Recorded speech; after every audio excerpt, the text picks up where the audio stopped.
ان الحمد لله نحمده ونستعينه ونستغفره ونعوذ بالله من شرور انفسنا ومن سيئات اعمالنا من يهده الله فلا مضل له ومن يضلل فلا هادي له واشهد ان لا اله الا الله وحده لا شريك له واشهد ان محمدا عبده ورسوله اما بعد فان خير الحديث كتاب الله وخير الهدي هدي محمد صلى الله عليه واله وسلم وشر الامور محدثاتها وكل محدثة بدعة وكل بدعة ضلالة وكل ضلالة في النار.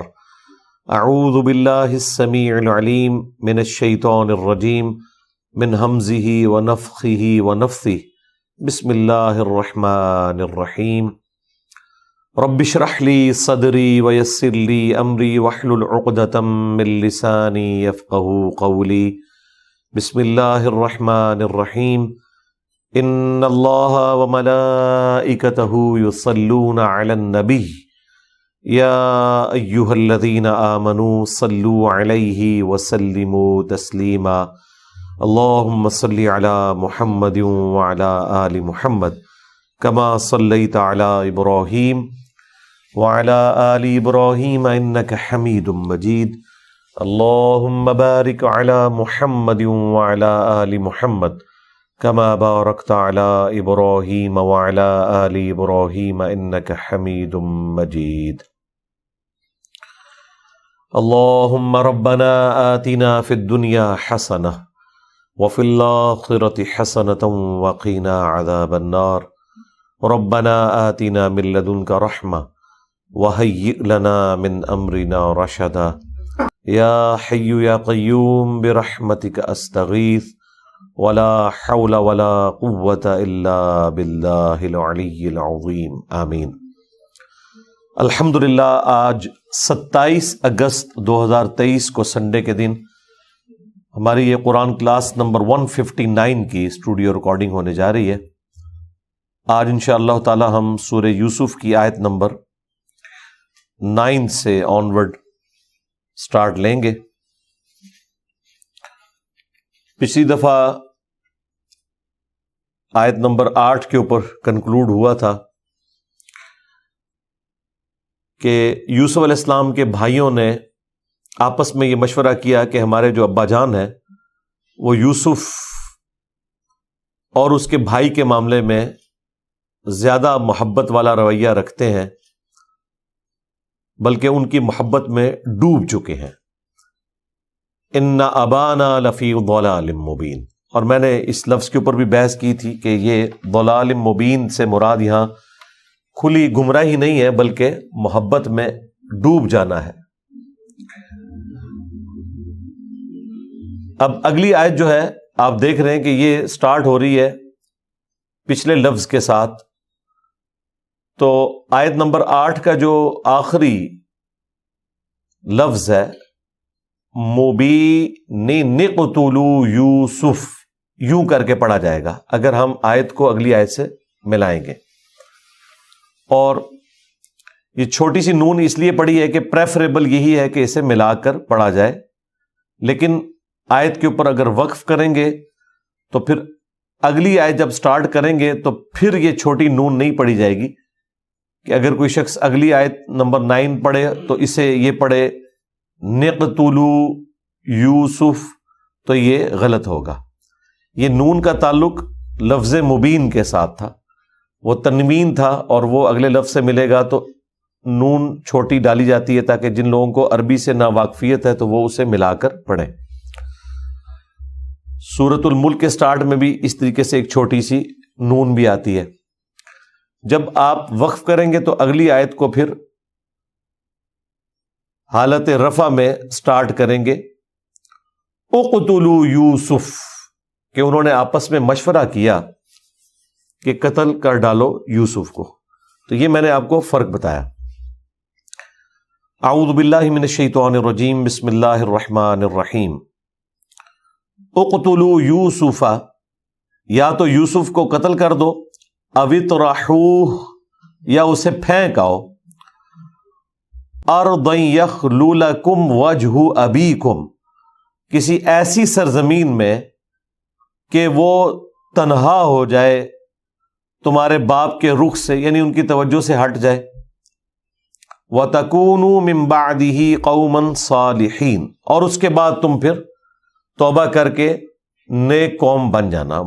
پتہ تو ان کو بھی تھا یہ کتنا غلط کام کرنے جا رہے ہیں کہ ایک بیٹے کو اس کے باپ سے جدا کر رہے ہیں، چھوٹی عمر کا ہے، ہارڈلی 10-12 سال عمر ہے، اس نے جو تکلیف کاٹنی ہے وہ تو کاٹنی ہے، اس کے باپ نے جو تکلیف کاٹنی ہے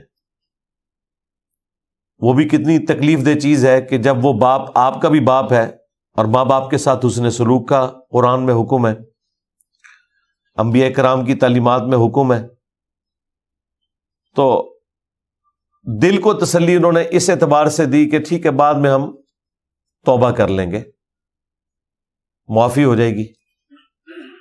یعنی یہ وہی مینٹالٹی ہے جو آج بھی اسی طریقے سے منوان ایگزسٹ کرتی ہے کہ جان بوجھ کر گناہ کرو بعد میں معافی مانگ لینا۔ تو یہ انتہائی بڑا جرم ہے اللہ تعالیٰ کے نزدیک کہ کوئی شخص توبہ کی امید کے اوپر جان بوجھ کر گناہ کرے۔ ایک تو یہ ہے کہ نفس سے مغلوب ہو کر کوئی معاملہ کر لیا، ارادہ نہیں تھا، کسی کو تکلیف دینا مقصود نہیں تھا، تو اس کی توبہ تو سمجھ میں آتی ہے، لیکن جان بوجھ کے گناہ کرنا اور اس بڑے لیول کا گناہ کرنا، پھر اس پہ کہنا کہ توبہ کر لیں گے تو معافی ہو جائے گی، تو وہ معافی ہوئی کوئی نہیں ہے۔ آج تک برادران یوسف کی مثال دی جاتی ہے، اگرچہ اینڈ پہ یوسف علیہ السلام نے انہیں معاف بھی کر دیا، لیکن جو انہوں نے ایک غلطی کمائی تھی وہ ہمیشہ کے لیے ایک ضرب المثل بن گئی۔ قال قائل منہم، تو یہ جب مشورہ لوگ کر رہے تھے تو انہی میں سے، ان کے بھائیوں میں سے ایک شخص نے، کہنے والے نے کہا انہی میں سے، لا تقتلوا یوسف، کہ مت قتل کرو یوسف کو، وَأَلْقُوهُ فِي غَيَابَةِ الْجُبِّ، اسے پھینک دو کسی گہرے کنویں کے اندر، يَلْتَقِطْهُ بَعْضُ السَّيَّارَةِ إِن كُنتُمْ فَاعِلِينَ، تاکہ کوئی راہ چلتا ہوا مسافر، کوئی قافلہ گزرے تو وہ اسے اپنے ساتھ لے جائے، اگر تم نے کچھ کرنا ہے تو یہ کام کرو۔ اور ظاہر ہے کہ وہ انڈرسٹوڈ تھا کہ قافلے راستے میں ایسے کنووں سے پانی بھرا کرتے تھے، ریگستانی سفر کے اندر بالخصوص پانی کی اویلیبلٹی کو انشور کرنا یہ ضروری ہوتا ہے، تو ایسے کنویں میں اسے ڈال دیتے ہیں جہاں لوگ پانی کے لیے رکیں، اور پھر جب وہ ڈول ڈالیں گے تو یوسف بھی نکل آئے گا اور یوں اس کو وہ ساتھ لے جائیں گے۔ یہ تو ان کا پلان تھا۔ دوسری طرف اللہ تعالیٰ نے اس کنویں کے اندر ہی جبرائیل علیہ السلام کو یوسف علیہ السلام کی طرف بھیجا اور چھوٹی عمر میں انہیں تسلی دے دی کہ اب آپ کی آزمائش کا وقت شروع ہوا چاہتا ہے، ایک دن آئے گا کہ آپ اپنے بھائیوں کو اس کی خبر دے دیں گے جو انہوں نے آپ کے ساتھ کیا ہے، لیکن بہرحال اب اسے تقدیر الہی سمجھ کے قبول کریں۔ اب یہ پورا پلان انہوں نے کر لیا، اور اس پلان کی ایگزیکیوشن کا سٹارٹ ظاہر ہے کہ والد کی اجازت سے ہونا تھا، تو اب یہ سب کے سب اکٹھے ہو کر آئے اپنے باپ کے پاس، سیدنا یعقوب علیہ السلام کے پاس۔ قالوا یا ابانا ما لک لا تأمنا علی یوسف، انہوں نے کہا کہ اے ابا جان کیا ہوا ہے کہ آپ یوسف کے بارے میں ہم پر اعتبار ہی نہیں کرتے؟ وَإِنَّا لَهُ لَنَاصِحُونَ، جبکہ ہم تو اس کے بڑے خیر خواہ ہیں، ہمارے بارے میں آپ بدگمانی نہ کریں۔ اب دیکھیں پورا پلان پھر جھوٹ کا ایک سلسلہ شروع ہے، اور کس طریقے سے یہ ایک سازش تیار ہو رہی ہے۔ ارسلہ معنا، آپ اسے ہمارے ساتھ بھیجیے، غدا، کل کے دن، یرتع ویلعب، وہ خوب کھائے پیے ہمارے ساتھ اور کھیلے کودے، وَإِنَّا لَهُ لَحَافِظُونَ، اور بے شک ہم اس کے نگہبان ہیں۔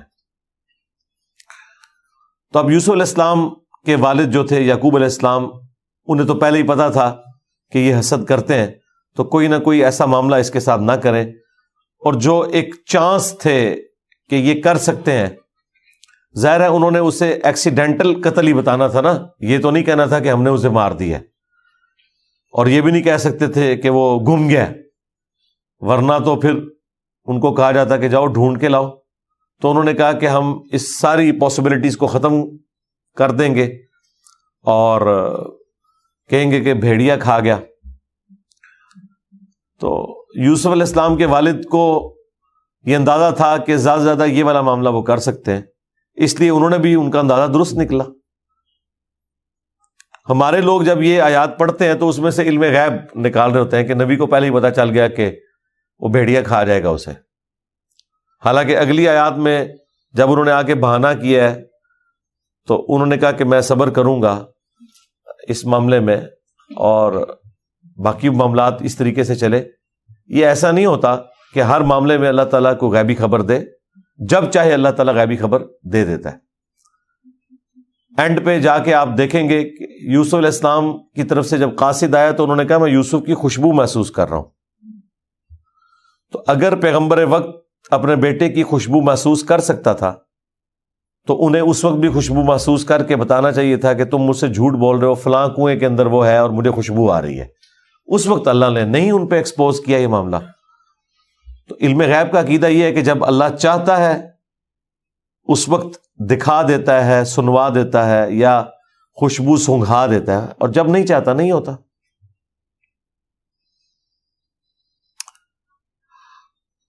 قال انی لیحزننی ان تذهبوا به، انہوں نے کہا کہ مجھے یہ بات غم میں مبتلا کرتی ہے کہ تم اسے ساتھ لے جاؤ، وَأَخَافُ أَن يَأْكُلَهُ الذِّئْبُ وَأَنْتُمْ عَنْهُ غَافِلُونَ، اور تم اس کے بارے میں غفلت کا شکار ہو اس حال میں کہ اسے بھیڑیا کھا جائے اور تم اپنی سیر و تفریح کے اندر مگن ہو، تو مجھے یہ چیز ڈر میں مبتلا کرتی ہے۔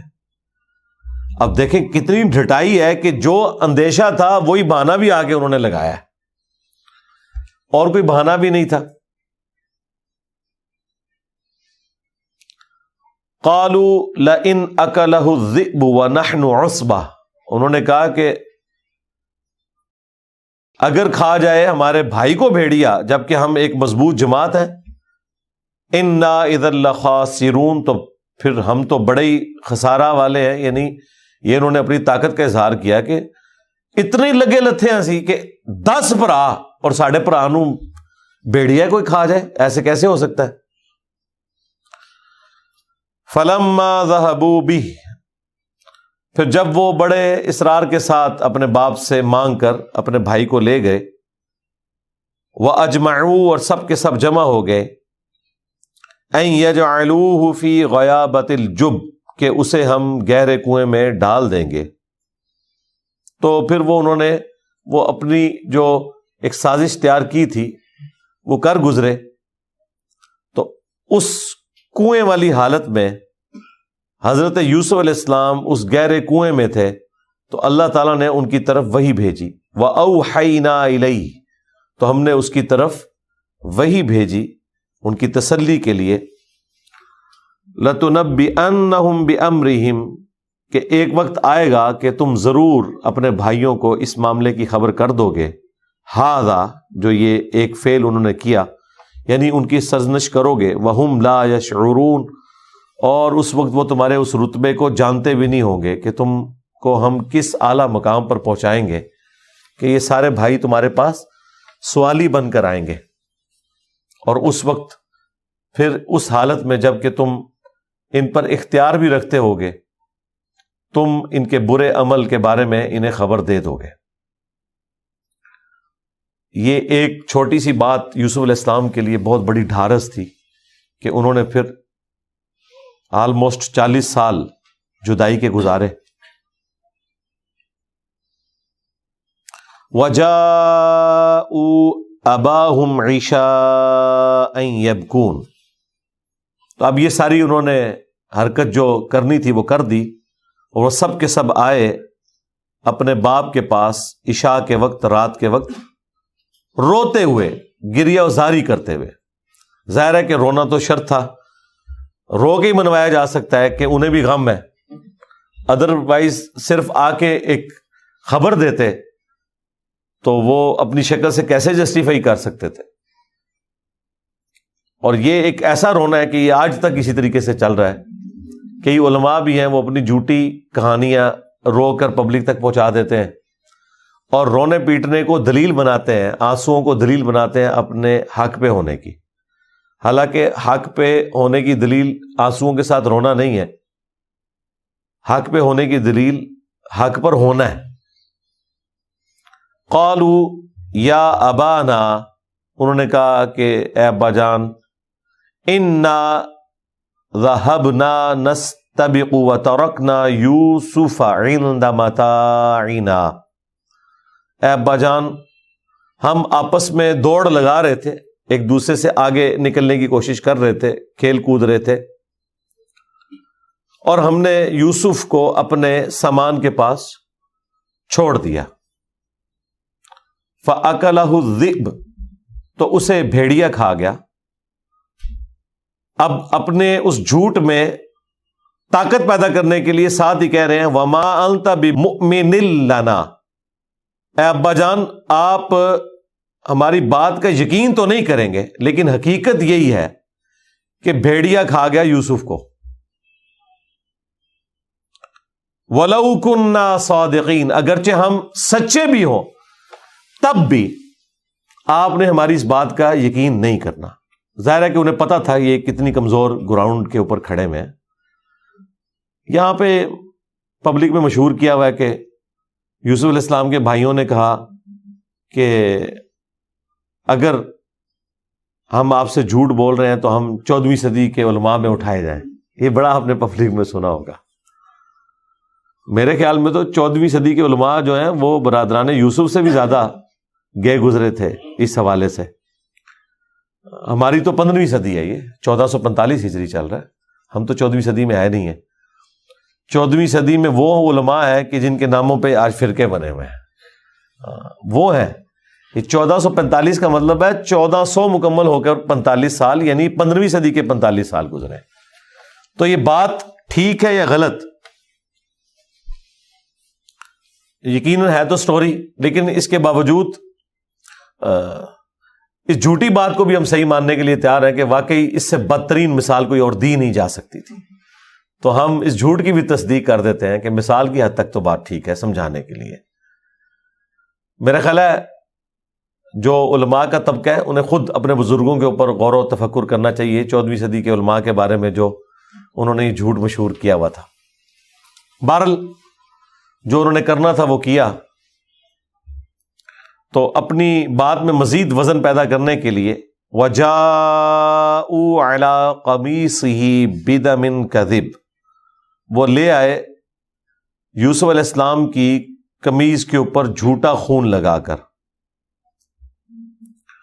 اب خون ظاہر ہے وہ انسانی خون تو نہیں تھا، کسی بھیڑ بکری کا خون لگایا ہوگا انہوں نے، اور اس میں ان سے مس ہینڈلنگ بھی ہوگی، جو ہمیں روایتوں میں ملتا ہے۔ قرآن میں تو اس کی کوئی تفصیل نہیں ہے کہ وہ قمیض بالکل صحیح سلامت تھی۔ اگر بھیڑیے نے یوسف علیہ السلام کو کھایا ہوتا تو کپڑے کی جو قمیض ہے وہ بھی تار تار ہو جاتی، تو وہ ثابت قمیض کے اوپر ہی خون لگا کے آگے۔ تو یہ بات صحیح بھی لگتی ہے کیونکہ حضرت یعقوب علیہ السلام کو قرائن کے ذریعے پتہ چل گیا کہ انہوں نے یہ سب کچھ جھوٹ گھڑا ہے۔ قال، تو آپ نے فرمایا بل سولت لکم انفسکم امرا، بلکہ تمہارے نفسوں نے تمہارے لیے آراستہ کر دیا ہے تمہارا یہ کام جو تم نے جرم کیا ہے۔ فصبر جمیل، تو میں اس معاملے میں صبر ہی کروں گا۔ واللہ المستعان علی ما تصفون، اور اللہ تعالی سے مدد مانگوں گا اس پر جو تم نے میرے ساتھ یہ دھوکہ بازی کی ہے، اس معاملے میں اللہ ہی سے مدد طلب کروں گا۔ یعنی پیغمبر کو یہ بات پتہ چل گئی تھی کہ یہ جھوٹ کر رہے ہیں، لیکن یہ بھی اللہ تعالیٰ نے ان کے لیے ایک آزمائش رکھی تھی، تو وہ اللہ ہی کی طرف رجوع لائے۔ وجاءت سیارۃ، تو وہاں سے ایک قافلہ گزرا، فارسلوا واردہم فادلی دلوہ، تو وہ قافلے نے پانی کے لیے اپنا جو ایک پیمانہ تھا یا برتن تھا، ڈول، وہ لٹکایا رسی کے ساتھ۔ تو ظاہر ہے کہ جب وہ ڈول نیچے پہنچا تو وہی کے ذریعے یوسف علیہ السلام کو بتا دیا گیا تھا کہ آپ کو نکالنے کا ہم سبب کریں گے۔ تو یوسف علیہ السلام اس ڈول کو پکڑ کر یا رسی کو پکڑ کر باہر نکل آئے، کیونکہ وہ اندھیرا کنواں تھا، اتنا نظر تو نیچے کوئی لائٹنگ وغیرہ والا معاملہ تو نہیں تھا۔ انہوں نے تو سمجھا ہوگا پانی اس میں آ گیا ہے یا اتنا وزنی کیوں ہے، انہوں نے تو کھینچا اور رسی مضبوط تھی، وہ بچے کا وزن بھی اس نے سہار لیا۔ تو جب وہ باہر نکالا تو قال یا بشرا ھذا غلام، انہوں نے کہا وہ خوشخبری، یہ تو ہمیں ایک اتنا خوبصورت بچہ مل گیا ہے۔ اور ظاہر ہے کہ وہاں پہ ایک غلامی والا سسٹم تو چل ہی رہا تھا، اور پلس یہ ہے کہ ان کو ایک خوبصورت غلام مل گیا جس کی قیمت بھی اچھی لگ سکتی تھی۔ وَأَسَرُّوهُ بِضَاعَةٍ، تو انہوں نے چھپا دیا اسے متاع گراں سمجھتے ہوئے۔ وَاللَّهُ عَلِيمٌ بِمَا يَعْمَلُونَ، اور وہ خوب جو کچھ کر رہے تھے، خوب اللہ تعالیٰ جاننے والا تھا کہ وہ کیا کر رہے تھے۔ وَشَرَوْهُ بِثَمَنٍ بَخْسٍ دَرَاهِمَ مَعْدُودَةٍ، تو انہوں نے بیچ ڈالا یوسف کو حقیر سی قیمت کے عوض۔ وَكَانُوا فِيهِ مِنَ الزَّاهِدِينَ، اور وہ اسی معاملے میں زاہد ہو گئے، اور انہوں نے اس کو غنیمت سمجھتے ہوئے قبول کر لیا۔ ظاہر ہے مفت کا مال تھا، تو جتنی بھی قیمت مل جائے وہ اس کے اوپر راضی ہو گئے۔ اچھا، قرآن کے اس اسلوب سے تو یہی لگ رہا ہے کہ یہاں پہ چند حقیر داموں کے عوض جو بیچنے کا ذکر ہے وہ اس قافلے کا ہے کہ جس قافلے نے ان کو نکالا اور مصر میں جا کے بیچ دیا۔ ایران والوں نے جو فلم بنائی ہے اس میں انہوں نے اس معاملے کو پلٹایا ہے ان کے بھائیوں کی طرف، کہ بھائیوں نے اس کنویں کو انڈر آبزرویشن رکھا ہوا تھا، اور جب وہ نکلا تو انہوں نے کلیم کیا کہ یہ ہمارا غلام بھاگ کر آیا ہے، اور آپ نے اگر اس کو رکھنا ہے تو تھوڑے سے پیسے ہمیں دیں اور اس کو لے جائیں۔ واللہ عالم، قرآن سے تو ایسی کوئی بات پتہ نہیں چل رہی، اور اگر وہ والا معاملہ بھی کر لیا جائے تب بھی کوئی اس کے کوئی خلاف والا معاملہ اس طریقے سے ہوتا نہیں ہے۔ وَقَالَ الَّذِي اشْتَرَاهُ مِن مِصْرَ، تو کہا اس شخص نے جس نے یوسف علیہ السلام کو خریدا تھا اہل مصر میں سے، لِامْرَأَتِهِ، اپنی بیوی سے اس نے کہا، اکرمی مثواہ، کہ اسے خوب عزت اور اکرام کے ساتھ ٹھہراؤ۔ وہ عزیز مصر تھا، یعنی جو بادشاہ تھا مصر کا، اس کا آپ سمجھ لیں اسسٹنٹ، سیکنڈ، جو اس کا وزیر تھا۔ آج کل تو وزیر اعظم جو ہے وہ چیف ایگزیکٹو ہوتا ہے نا، اس زمانے میں بادشاہ کا ایک وزیر ہوتا تھا جو سب کچھ دیکھتا تھا، وہ عزیز مصر کہلاتا تھا۔ اس نے خریدا اسے، اور اس نے اپنی بیوی کو کہا کہ اسے ٹھہراؤ اپنے پاس۔ عسیٰ ان ینفعنا، قریب ہے کہ یہ ہمیں کوئی نفع پہنچائے، کیونکہ شکل تو غلاموں والی نہیں تھی، اور جو بیچ رہے تھے انہوں نے بھی یہ بتایا کہ لکھنا پڑھنا بھی جانتا ہے، تو ایک غلاموں سے ہٹ کے ہے، تو ہو سکتا ہے ان قریب ہمیں یہ کوئی فائدہ پہنچائے۔ او نتخذہ ولدا، یا ہم اسے اپنا بیٹا ہی بنا لیں۔ اور بیٹا وہ بنانے کے لیے اس لیے تیار تھے کہ اس کی شکل کوئی غلاموں والی نہیں تھی، ورنہ یہ حبشی غلام ہی عموماً انہی کا ہی کاروبار ہوا کرتا تھا، تو اس کے اوپر کوئی ٹونٹ بھی نہیں ان کو کر سکتا تھا کہ اس کی تو شکل ہی غلاموں والی ہے۔ تو انہوں نے دونوں آپشن رکھے۔ اس سے یہی لگتا ہے کہ وہ بے اولاد تھے، اسی لیے اس نے اپنی بیوی سے کہا کہ ایک تو ہمارے کام کاج کر دے گا، ہمیں فائدہ پہنچائے گا، نہ بھی ہوا ایٹ لیسٹ ہم یہ ہے کہ اس کو بیٹا بنا لیں گے. وَكَذَلِكَ مَكَّنَّا لِيُوسُفَ فِي الْأَرْضِ، اور یوں ہم نے، اللہ تعالیٰ فرماتا ہے، یوسف علیہ السلام کو زمین میں اپنی حکمت سے ایک تمکن اختیار فرمایا ان کے حق میں، کہ انہیں ہم نے ایک ایسی جگہ کے اوپر فائز کر دیا کہ جہاں وہ ایکسپیرینس بھی گین کر سکتے تھے، ان کی رہائش کا بندوبست بھی ہو گیا. سب سے بڑے وزیر کے گھر میں رہنا تو ظاہر ہے کہ وہ بھلے کوئی بچی کچی خوراک ہو لیکن ایک اچھی خوراک، اور پھر وہاں پہ جتنی میٹنگز ہوتی تھیں اس میں وہ کھانا سرو کرتے تھے، اور یوں ان کا انٹریکشن بھی باقی وزراء سے رہتا تھا. سیکھ گئے یہ ساری کی ساری چیزیں، اللہ تعالیٰ نے انہیں زمین میں ایک تمکن اختیار کر دیا. وَلِنُعَلِّمَهُ مِن تَأْوِيلِ الْأَحَادِيثِ، تاکہ ہم انہیں سکھا دیں بات کی گہرائی کا علم. یہ بھی ہو سکتا ہے ترجمہ، اور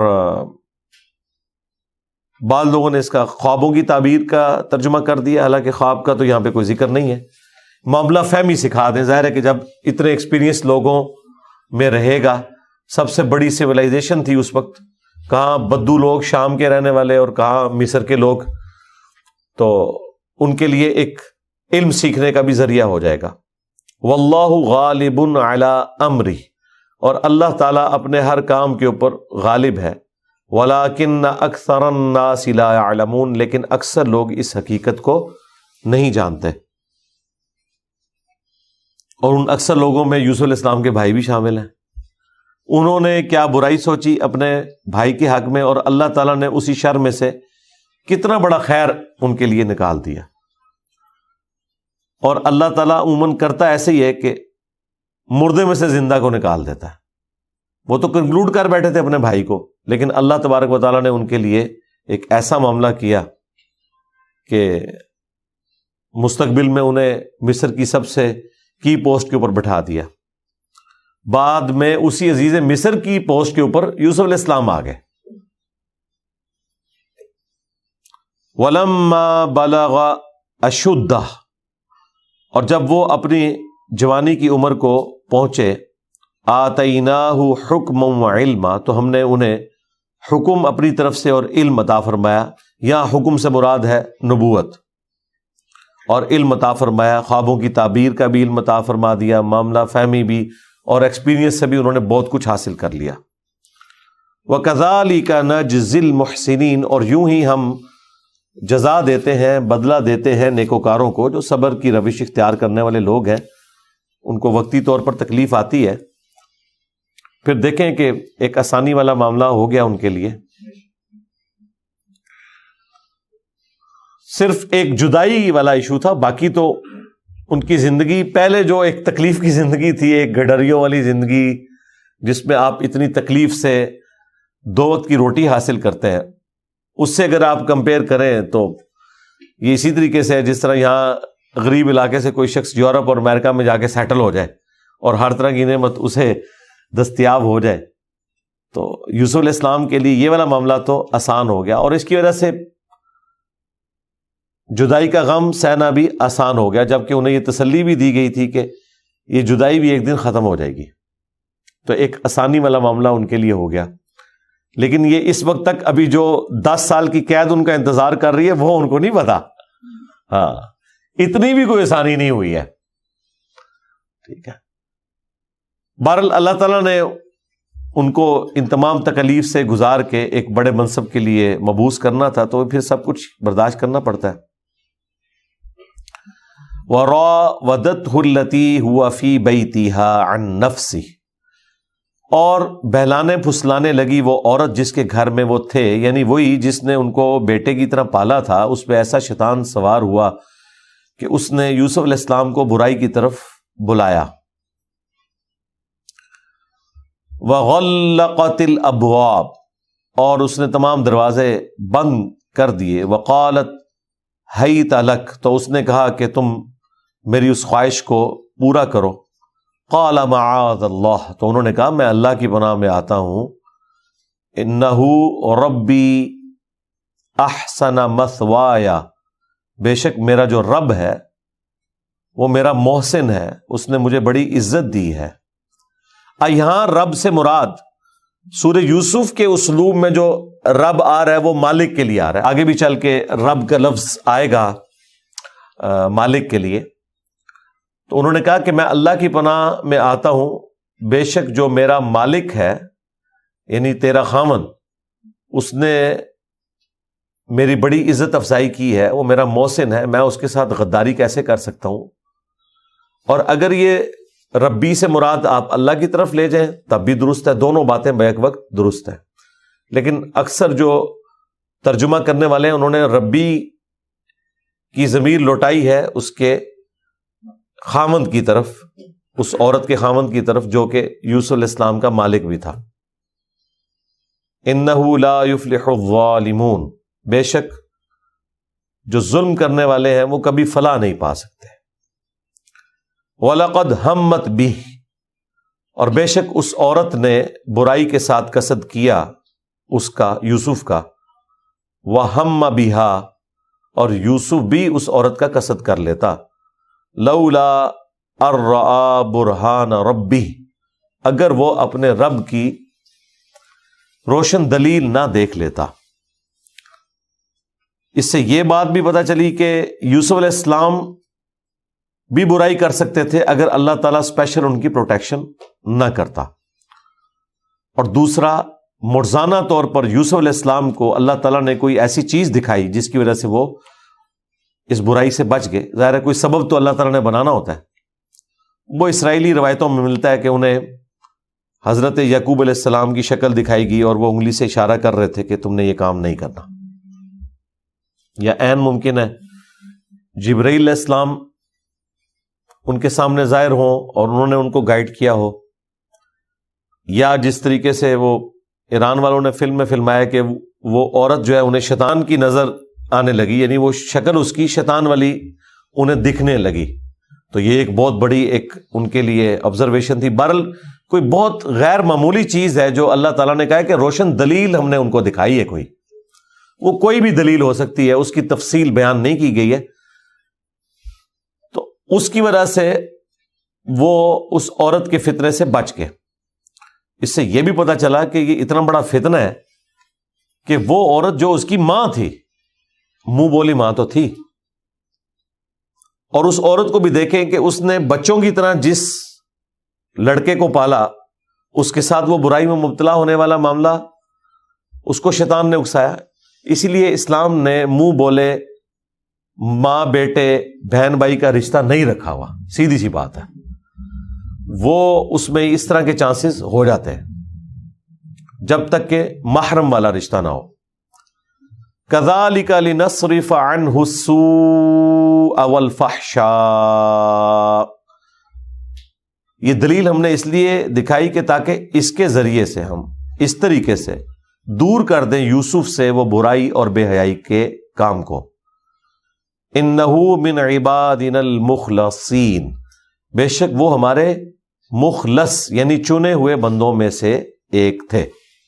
یہ لفظ ہے مخلص، دو لفظ ہیں عربی میں، ایک ہے مخلص جو اردو میں بھی استعمال ہوتا ہے، مخلص کہتے ہیں بڑا خالص ہے یہ بندہ، اخلاص شو کرنے والا۔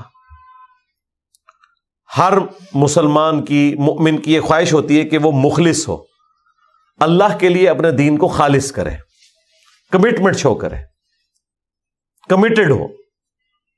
لیکن انبیاء ہوتے ہیں مخلص، اس سے بھی اعلیٰ درجے کی ڈگری، کہ وہ تو اللہ کے لیے کمیٹڈ ہیں ہی ہیں، اللہ انہیں اپنے لیے چن لیتا ہے، تو وہ زبر کے ساتھ بولا جاتا ہے مخلص۔ یہ زبر اور زیر سے زمین و آسمان کا فرق ہو جاتا ہے۔ مخلص، رب کے لیے اپنے آپ کو خالص کرنے والا، مخلص جس سے اللہ اپنے لیے خود خالص کر لے، یہ تو اعلیٰ ترین درجہ ہے، انبیاء تو مخلص ہوتے ہیں۔ مرشد، رشد و ہدایت دینے والا، مرشد جس کو رشد و ہدایت دی جائے، یعنی وہ پیسو کا یہ ایک سیگا آپ سمجھ لیں،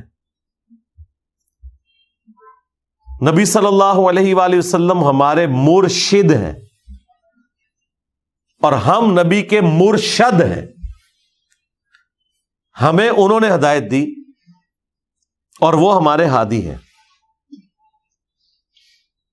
اب یہ مرشد اور مرشد کا اتنا فرق ہے. پنجابی میں تو چل جاتا ہے مرشدہ دیدار وے باہو، وہ مرشد کہہ رہے ہوتے ہیں، لفظ مرشد ہے.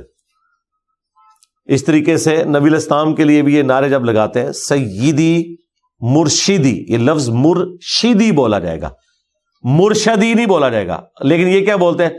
سیدی مرشدی. ہاں، جن کو ہم نے ہدایت دی ہوئی ہے، نعوذ باللہ، یہ الٹ ترجمہ ہو جاتا ہے. تو پھر جواب میں وہ کہتے ہیں یا نبی یا نبی. اس کے جواب میں ہونا چاہیے امتی امتی. تو نعرہ ہی غلط بنایا ہوا ہے، یا نعرہ درست تھا، اس کی پروننسیشن انہوں نے غلط کر دی. سیدی مرشدی، سید کے نیچے بھی زیر اور مرشد کے نیچے بھی زیر، تو یہ مخلص اور مخلص.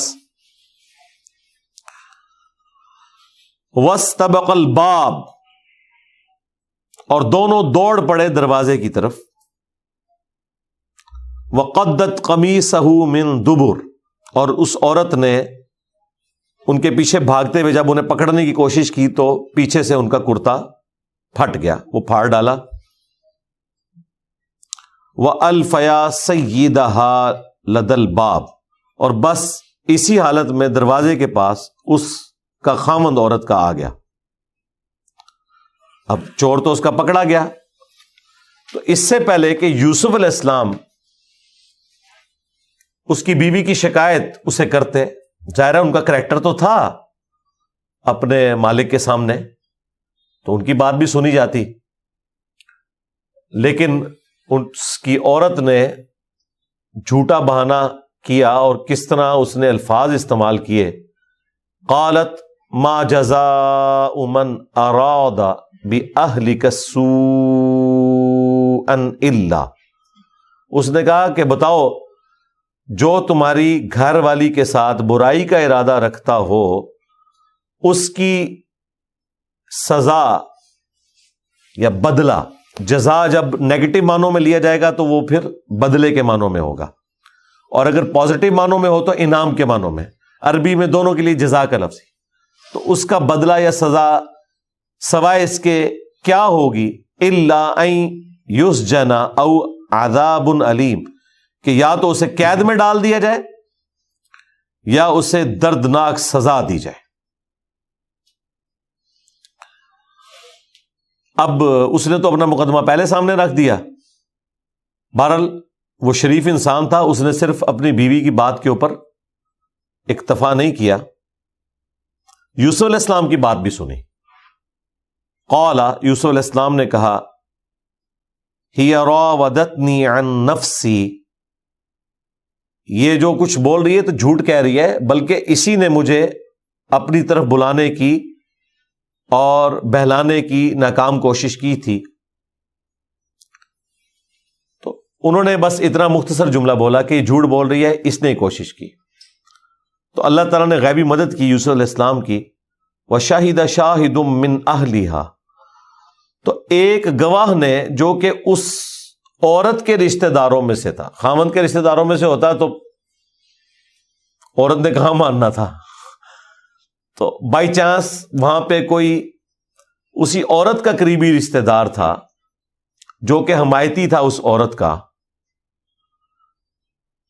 ان رشتہ داروں میں سے ایک رشتہ دار موجود تھا. اللہ تعالیٰ نے کوئی ایسا غیبی معاملہ کیا تو وہ بول اٹھا. اس نے ایک علمی بات کی جو بالکل منطقی تھی کہ یہ طریقہ ہے جج کرنے کا. اس زمانے میں تو سی سی ٹی وی کیمرہ نہیں ہوتے تھے اور باقی معاملات اس طریقے سے تو نہیں ہوتے تھے کہ کوئی کاؤنٹر ویریفیکیشن کی جا سکے.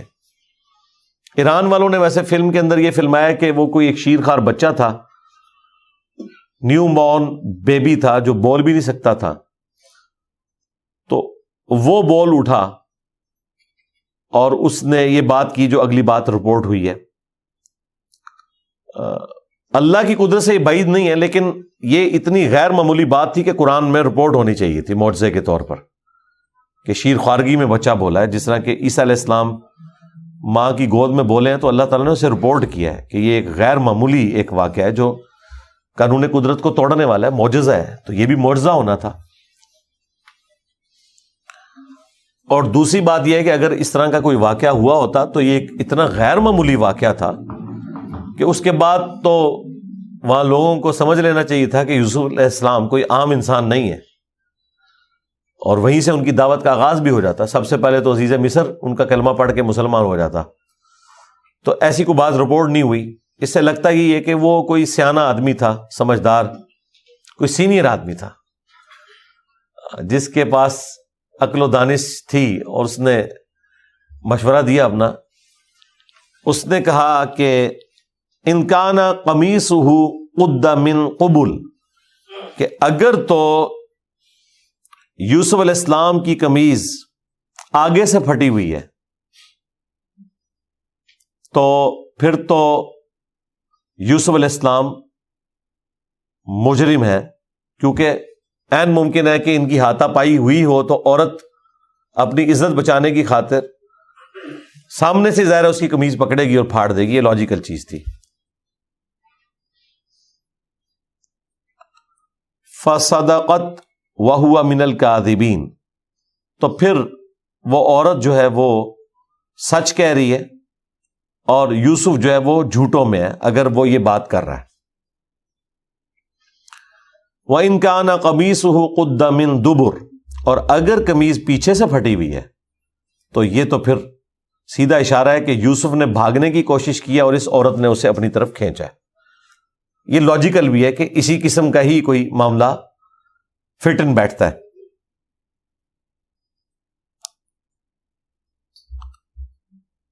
وَإِن كَانَ قَمِيصُهُ قُدَّ مِن دُبُرٍ، اور اگر یہ پیچھے سے قمیض پھٹی ہوئی ہے، فَكَذَبَتْ وَهُوَ مِنَ الصَّادِقِينَ، تو پھر یہ عورت جھوٹی ہے اور وہ سچوں میں سے ہے۔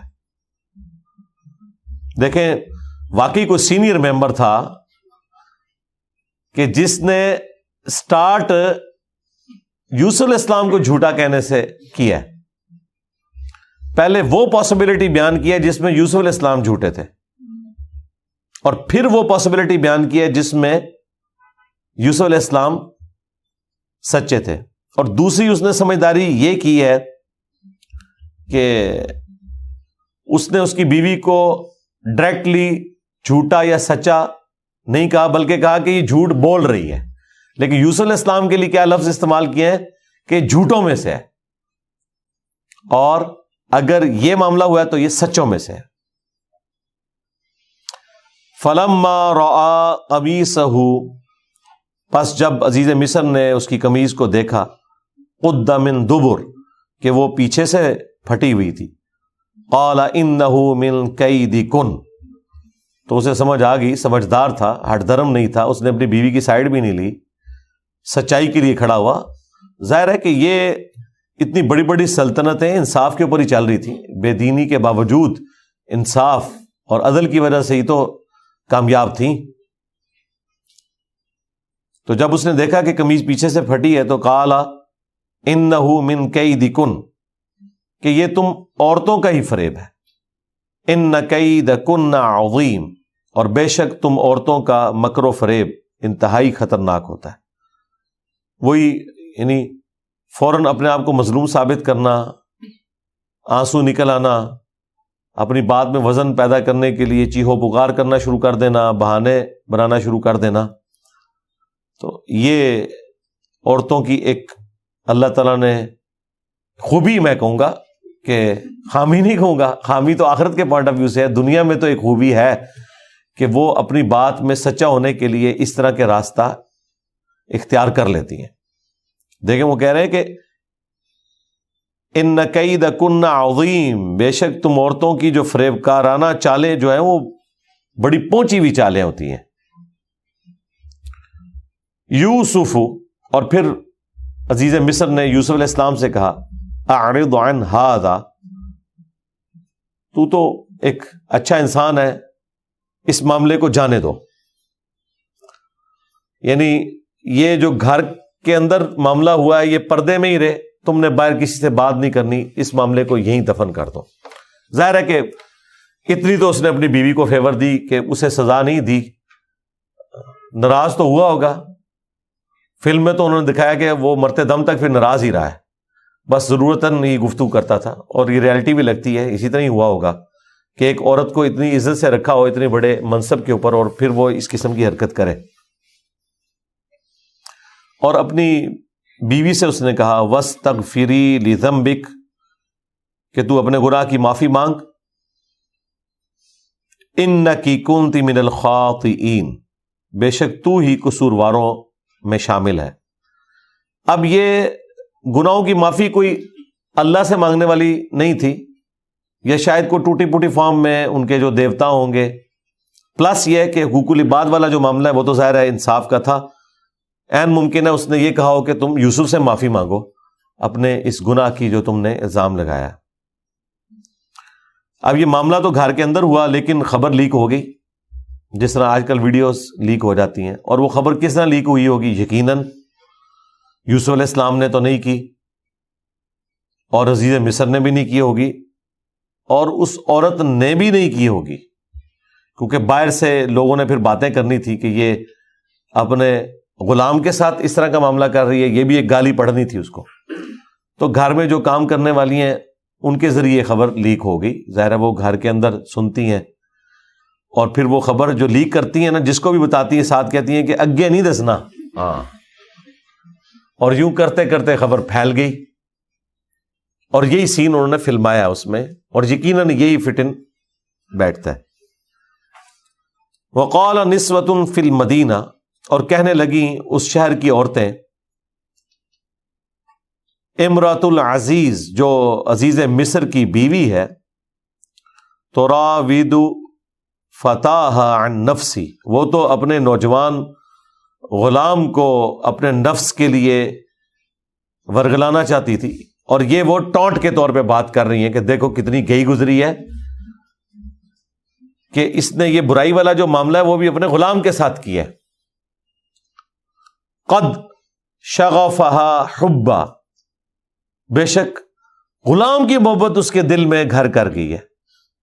انا لنراها فی ضلال مبین، یہ تو بالکل ہی گئی گزری ہے، گمراہی میں ڈوب چکی ہے. اب یہاں پہ گمراہی میں ڈوبنا یہ نہیں ہے کہ وہ اسے کوئی گناہ کے طور پر، یعنی ایک ہماری جو نارمز چل رہی ہیں معاشرے کی اس کے اعتبار سے تو مطلب اتنی گئی گزری ہے یہ ان معنوں میں ہے.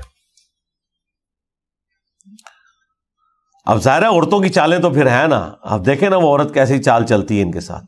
فلما، پس جب، سمعت بمکرہن، اس قسم کی مکرانہ جو باتیں تھیں وہ سنی اس عورت نے کہ اچھا یہ میری وکیلیاں کر دی بھی ہیں، پنجابی میں کہتے ہیں میری غیبت کر رہی ہیں. ارسلت الیہن، تو اس نے سب کی طرف پیغام بھیجا. وَأَعْتَدَتْ لَهُنَّ مُتَّكَأً، اور اس نے ان کے لیے ایک باقاعدہ مسندیں ارینج کی، کوئی آپ سمجھ لیں کوئی ڈنر پارٹی یا کوئی لنچ ارینج کیا. اس زمانے میں یہ معاملات ہوتے تھے، اور ظاہر ہے کہ اس میں اس نے عام مصر کی عورتیں تو نہیں بلائی ہیں، جو حکومتی لیول کے جو چھوٹے وزیر تھے ان کی بیویوں کو اس نے مدعو کیا، صوبائی وزیر یا وفاقی وزیر. تو ان کے لیے اس نے مسند تیار کی. وَآتَتْ كُلَّ وَاحِدَةٍ مِّنْهُنَّ سِكِّينًا، اور ان میں سے ہر ایک کو اس نے ایک چھری دے دی. وَقَالَتِ اخْرُجْ عَلَيْهِنْ، اور پھر یوسف کو کہا کہ ان عورتوں کے سامنے آؤ. اس سے یہ لگتا ہے کہ ان کا آنا جانا باہر نہیں تھا، بڑے بڑے محل تھے، تو انہوں نے اس کو اندر ہی سارا کچھ پرورش والا معاملہ کیا، اور یہی انہوں نے ویڈیو میں دکھایا. وہ تو پورے پورے سٹیز آباد تھے، تو عورتوں کو یہ نہیں پتا تھا کہ وہ کتنے خوبصورت ہیں، یوسف علیہ السلام کا جو حسن ہے. تو اس محفل کے اندر یوسف علیہ السلام کو بلایا. ظاہر ہے غلام تھے، انہوں نے آرڈر تو قبول کرنا تھا. فلما رأینہ، تو جب انہوں نے دیکھا یوسف علیہ السلام کی طرف. ظاہر ہے کہ اللہ کے پیغمبر بھی تھے, خوبصورت بھی تھے, پھر ان کے ایک چہرے کی وجاہت تھی. اکبرناہ, تو انہوں نے اس کو بہت بڑا خیال کیا. وقطعنا ایدیہن, اور بس اسی کشمکش میں انہوں نے اپنی انگلیاں کاٹ لیں, یعنی زخمی کر لی. یہ نہیں ہے کہ انگلیاں کاٹ دی ہیں, یہ نہیں. اور ظاہر ہے کہ قرآن پاک مختصر بات کر رہا ہے, اس میں فلنگ دی بلینکس ہم کر سکتے ہیں.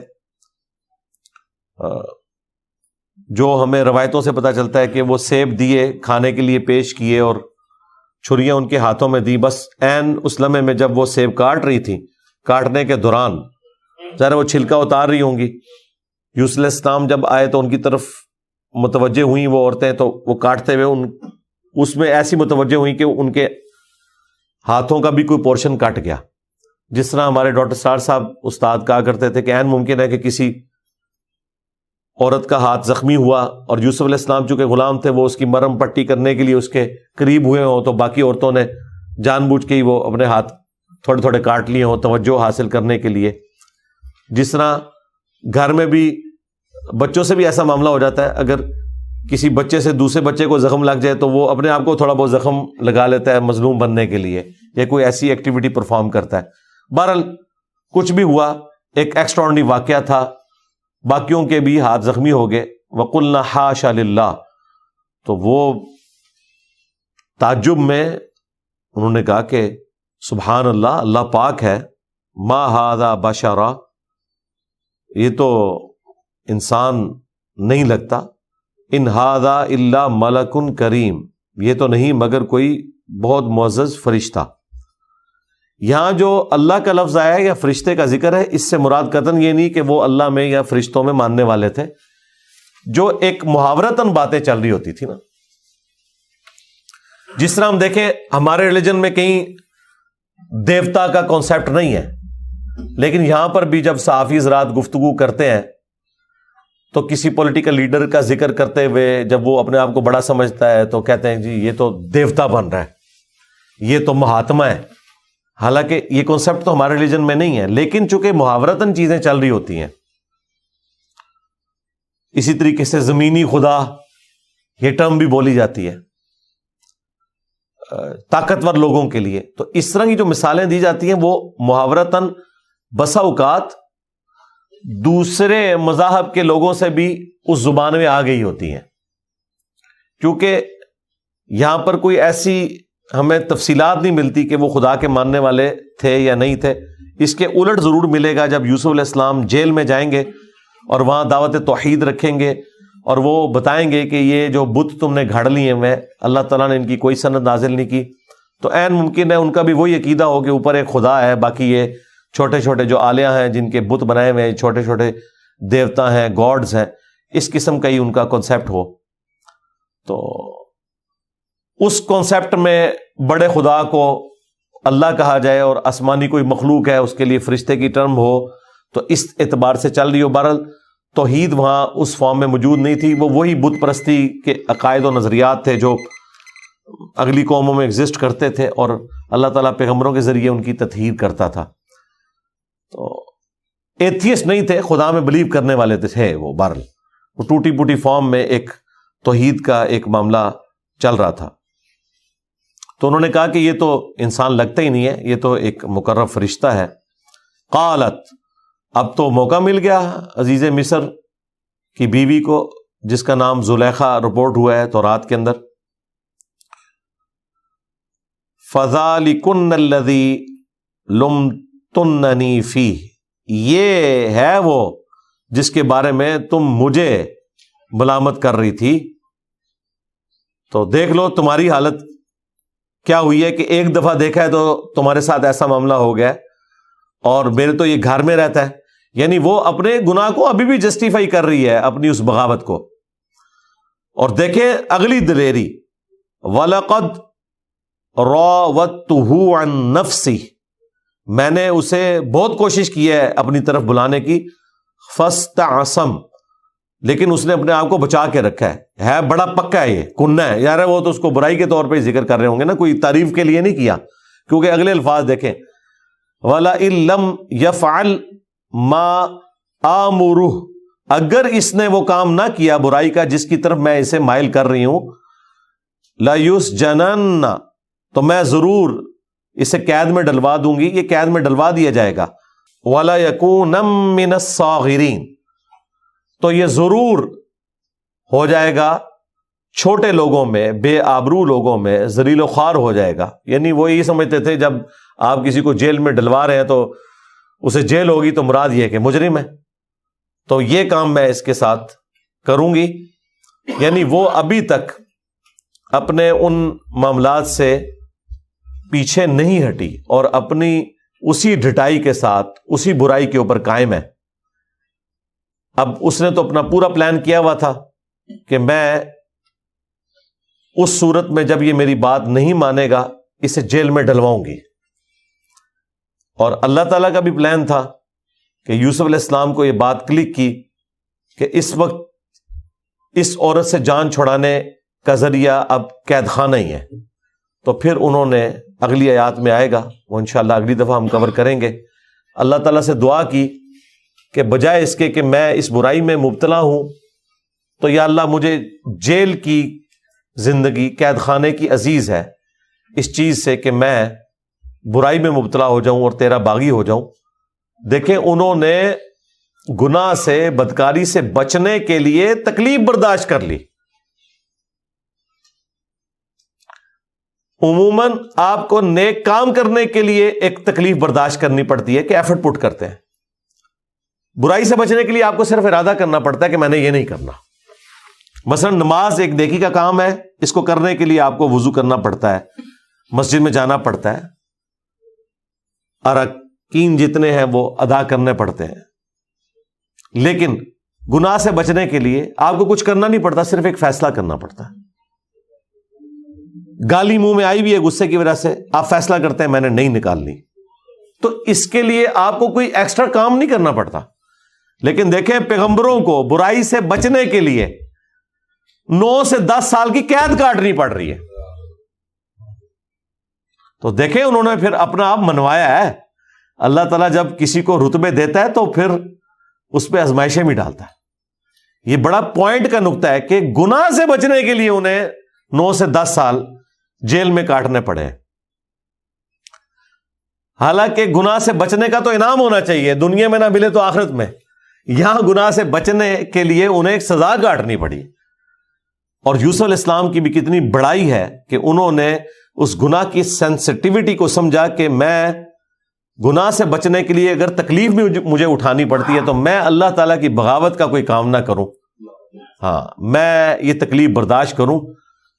یہ 9-10 سال تو آپ امیجن نہیں کر سکتے، ایک جوان شخص کی جوانی کا گولڈن پیریڈ، اور کوئی غلط کام بھی نہیں کیا، غلط کام سے اپنے آپ کو بچایا، اس کی سزا کاٹنی پڑ رہی ہے۔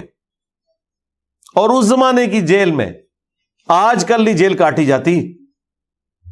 اور جس طریقے سے پھر انہوں نے وہ یوسف علیہ السلام سے متعلقہ جو فلم بنائی ہے 45 ایک ساتھ میں، جو ڈرامہ سیریل ہے، اس میں جو انہوں نے وہ تکلیفیں دکھائی ہیں نا، وہ دیکھ کے ہی انسان پسیج جاتا ہے۔ حالانکہ انہوں نے تو چند ایک سین فلمائے ہیں، ان کی تو زندگی کے 9 سے 10 سال، کیونکہ بضع سنین آیا ہے، ایک ایک دن سورج طلوع ہونے سے لے کر غروب ہونے تک، اور رات پوری کس تکلیف میں انہوں نے کاٹی ہوگی آپ امیجن بھی نہیں کر سکتے۔ اس ماڈرن دور میں جہاں جیل خانوں میں پنکھے بھی لگے ہوتے ہیں، باقی فیسلٹیز بھی، کھانا بھی ملتا ہے، وہاں پر بھی اگر سورج کی روشنی نہ آئے، دن رات کا آپ کو پتہ نہ چلے، تو انسان وقت سے پہلے بوڑھا ہو جاتا ہے، اور کیا اس کے اوپر گزرتی ہے۔ اور وہاں پر جب سیکنڈ جو سب سے بڑی پوسٹ ہے عزیز مصر، اس کی طرف سے وہ بندہ ریفر ہوا ہو جیل خانے میں، تو چھڑانا اس کو کس نے؟ سب سے بڑی پوسٹ کی طرف سے وہ ریکمینڈ ہوا ہے جیل خانے کے لیے، تو پھر اللہ تعالیٰ نے ان کو اس تکلیف سے گزارا الٹیمیٹلی، اور خود انہوں نے دعا کی کہ یا اللہ ٹھیک ہے مجھے جیل کی زندگی منظور ہے۔ وہ انشاءاللہ ہم اگلی دفعہ آیات کور کریں گے۔ سبحانک اللہم وبحمدک، اشہد ان لا الہ الا انت، استغفرک واتوب الیک، وما علینا الا البلاغ المبین۔ جزاکم اللہ خیرا.